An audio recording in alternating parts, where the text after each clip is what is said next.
distingués acteurs judiciaires, distingués magistrats, distingués représentants des institutions partenaires, distingués représentants de la société civile organisée, Mesdames, Messieurs, les cadres et hauts cadres de l'administration publique, Mesdames, Messieurs, les représentants de la presse parlée, écrite, télévisée et en ligne, chers participants en vos rangs, grades et qualités, Mesdames, Messieurs. C'est avec un grand plaisir que j'ai accepté l'invitation du directeur général de l'URCC à vous adresser ces mots à l'ouverture de cet atelier de présentation du diagnostic de la loi du 12 mars 2014 portant prévention et répression de la corruption. La pertinence de cette activité est indéniable. De nos jours, la République est secouée presque à chaque heure de scandales de corruption. Aucun pouvoir n'est épargné. L'exécutif, le législatif, le judiciaire. Le pays est entraîné. Le drame est à l'échelle nationale. Voilà 10 ans que le législateur a cru nécessaire de légiférer sur ce fléau qui entrave la croissance du pays. Où en est-on? On serait tenté de dire que rien n'a été fait. Cependant, il y a eu des dénonciations. L'URCC a mené des investigations, fait des recommandations, déféré 84 rapports d'enquête aux autorités judiciaires. Seulement, comme vient de nous le rappeler le DG, 4 ordonnances ont été rendues, dont 3 de renvoi et 1 de non-lieu. Les décisions de justice n'ont malheureusement pas suivi. L'impunité règne en maître. Aujourd'hui, nous abordons un tournant crucial dans notre vie de peuple, où se décide la survie même de la nation. Nous avons pris l'habitude de laisser aux autres le soin de juger et de condamner nos concitoyens. Par peur, par paresse, par incompétence, par manque de provision légale, on ne sait pas. Mais ce qu'on sait, c'est qu'il faut agir vite. Les citoyens n'ont plus confiance en l'État. La corruption, l'impunité qui règne en maître. Les jeunes, les cadres laissent l'administration et partent. Dès qu'il y a une opportunité qui s'offre à eux, la nation perd des gens qui auraient pu l'aider à se redresser, à aller de l'avant. Il nous faut agir. Le Premier ministre, le docteur Gary Coney, est conscient de l'effet néfaste de la corruption sur le développement économique et sur le défi de maintenir un climat social apaisé. Il a compris le lien entre la corruption, l'impunité et l'insécurité. C'est donc par stratégie qu'il a fait de la lutte contre cette fléau l'un des piliers de l'action gouvernementale et qu'il m'a désigné ministre délégué chargé de l'assainissement des institutions de l'État, de la lutte contre la corruption et l'impunité. Mesdames, Messieurs, la corruption se fait en équipe. La lutte contre la corruption doit être aussi une affaire d'équipe.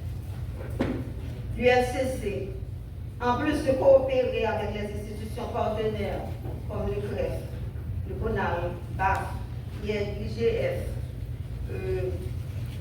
CSPG et autres, a besoin de la société civile, de la communauté pour mener à bien sa mission.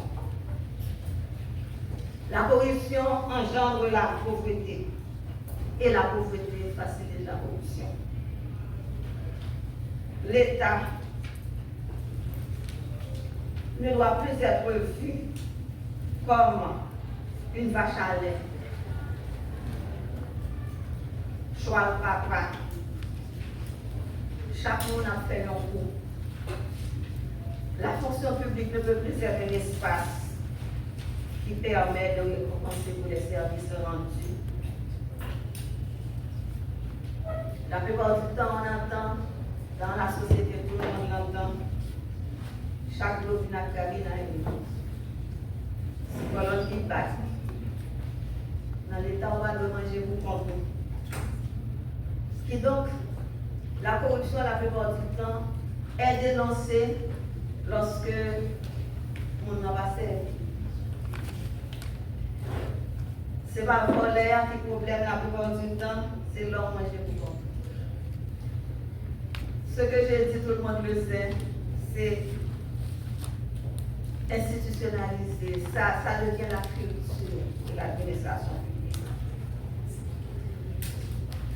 Et les employés de la fonction publique sont les garants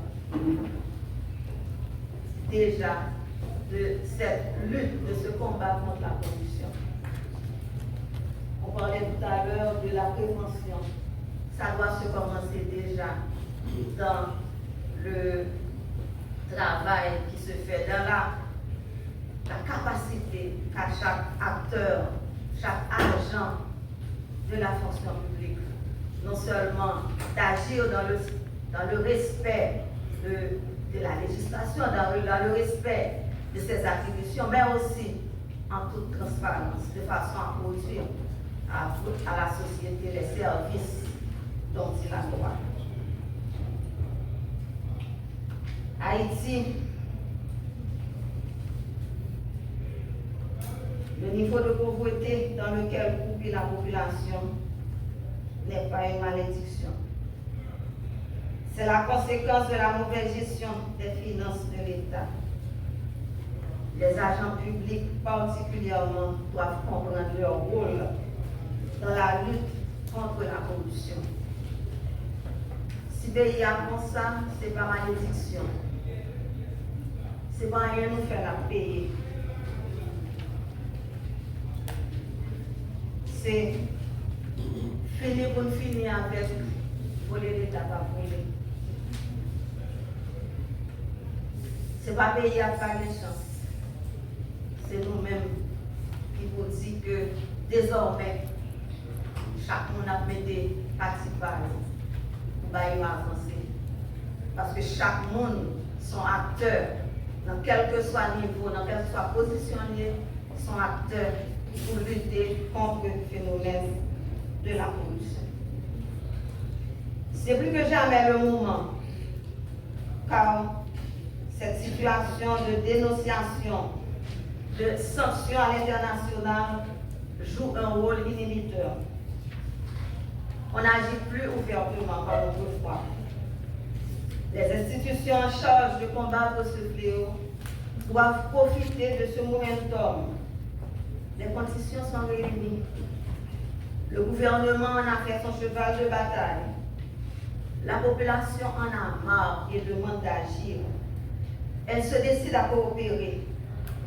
Les institutions doivent coordonner leurs actions pour attaquer de plein fouet ce mal, lourd héritage de la colonie. Au niveau du gouvernement, nous saluons le dynamisme et les efforts de l'ULCC pour remplir sa mission. Nous remercions aussi les partenaires qui accompagnent cette institution dans la grande lutte, dans le grand combat contre la corruption. Nous espérons que pour les 10 ans à venir, ces finances publiques vont servir au bien-être de la population et que cette malédiction sous forme de pauvreté sera endiguée. Nous vous remercions.